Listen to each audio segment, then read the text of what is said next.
Hi everyone, this is Rich. I'd like to say good morning to you all. It's right at this moment, it's about 2:40 in the morning on February 5th, 2011, and I'd like to welcome you to an episode of Cheap Red Wine. Some of you may remember this is the video show in which I drink a little bit of cheap red wine and tell a story. And I kind of have retired this video show for various reasons, but I wanted to revive it tonight. This is sort of a very special version of cheap red wine, and I wanted to revive it because I wanted to talk about a friendship, actually a circle of friendships. Um, Specifically, I wanted to talk about my friend Tommy. This past Monday, Tommy turned 37 years old, and on Thursday, Tommy died. He had been struggling with cancer for a little bit more than a year, and we found out on Thursday that he had passed away. Now, he's been through a lot the last few years, and part of that includes the fact that the same week he was diagnosed, his wife, Sally, was diagnosed with cancer as well, and she passed away last June. So, as I said, we found out about Tommy on Thursday morning, and it's tough. I mean, I'm sure everybody knows what it's like. And the funny thing is, I never actually met Tommy. He lived in Arkansas, and we met through online blogging probably about 7 years ago. I'm not even exactly sure when it was that we met. I think we met through a mutual friend named Jason, and this is kind of where the circle begins. I knew Jason somehow. Jason knew Tommy. We all got to know each other.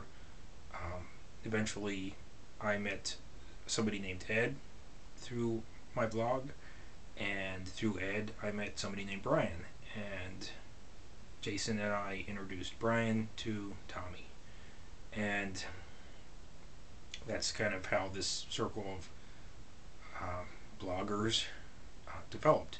And over the years, we've become good friends, and some of us have actually met each other.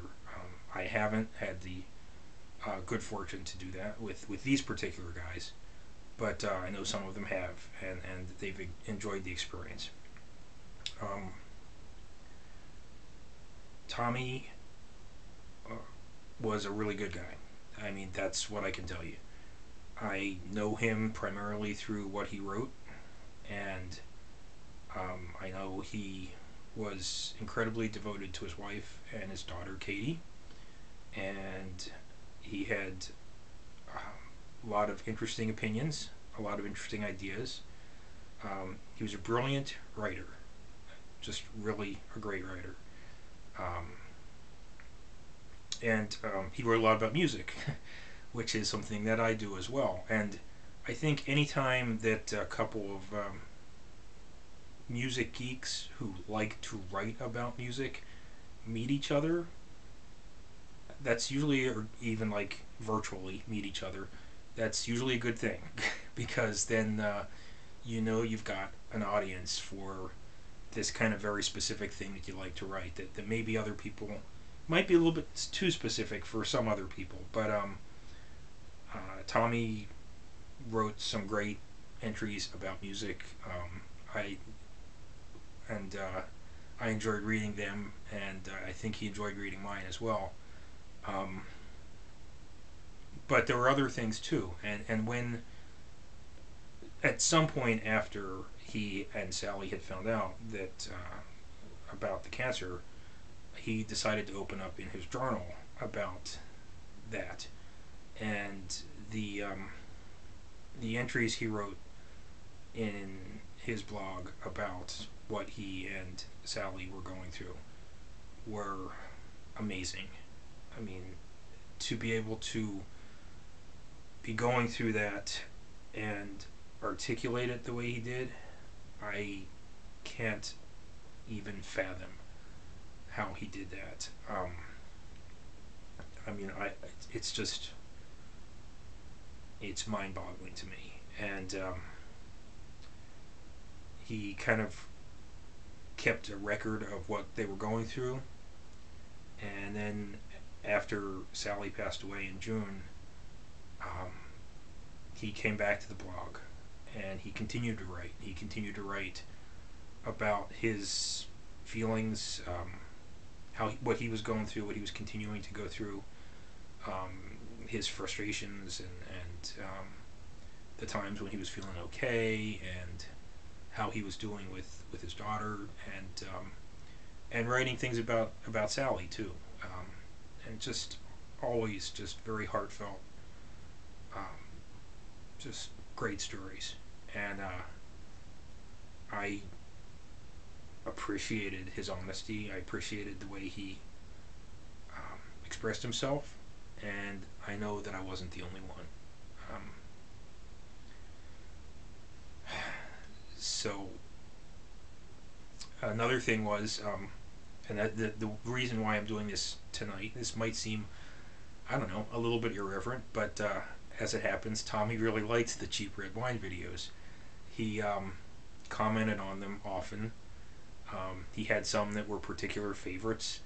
I had done one of the early ones I did was the story that I've often told about um, the night that my family went to see Alabama and Juice Newton, and Juice Newton waved at me from the audience, although my dad and I would argue back and forth for years about who she was waving to.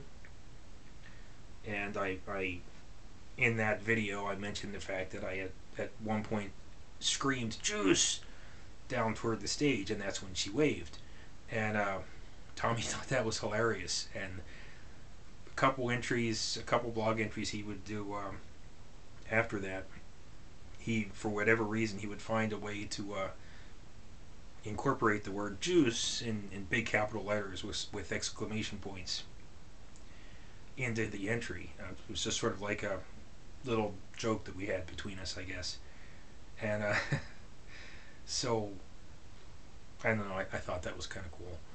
And just looking through my online journal from last year, my blog, and looking at his blog, I see, there was a lot of back and forth between us. Talking about each other's, what was going on with each other, and talking about the entries we put up. And then every now and then I'd find an entry that he had written that, particularly like a music one, where I had not responded for whatever reason, and I felt a little bit of regret about that. I wish that I had, but having said that, I mean, there was, I'll be going through my blog for a while, just making sure that I preserve all the interactions that Tommy and I had on it. So let's see. I actually wrote some things down. I wanted to make sure that I said everything I wanted to say. I think I have, and I think. Well, one other thing was Tommy was a big Led Zeppelin fan, and if you happen to be a fan of Led Zeppelin, I would urge you. I would ask you if you could, sometime over the next week or so, please listen to this album. This is Houses of the Holy. It was a favorite of his, and it's been a favorite of mine too for many, many years. And I can't help thinking about him now when I hear it. It's kind of it's like, I don't know. It's a Tommy album now for me. It's something that will always remind me of him. And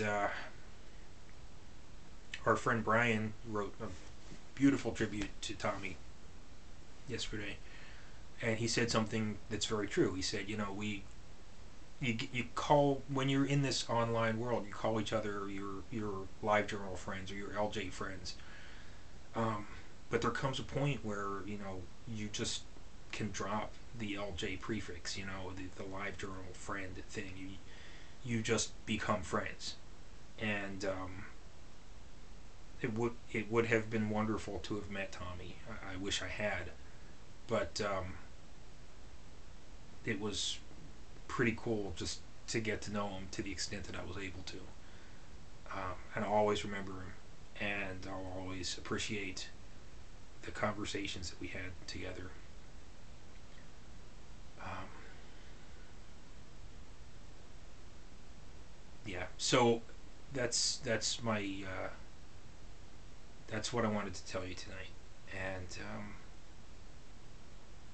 I wanted to raise my glass of cheap red wine to Tommy, and um, send good thoughts out to his family and his friends out in Arkansas and everywhere, and just thank him for being my friend. And thank you. Thanks for your support.